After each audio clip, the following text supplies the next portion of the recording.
ప్రభు నామమున మీకు వందనాలండి.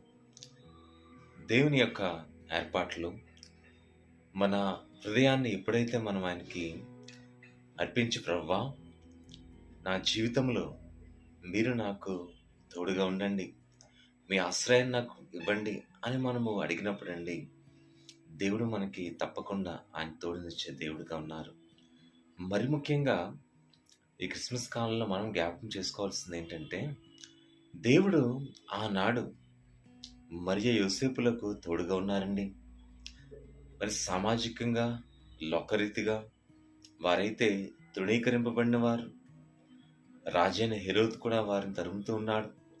అయితే అటువంటి పరిస్థితుల్లో కూడా దేవుడు వారికి గొప్ప తోడునిచ్చి బలపరిచారు.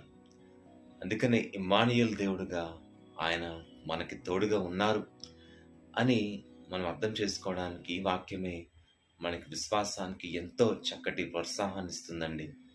ఆమేన్.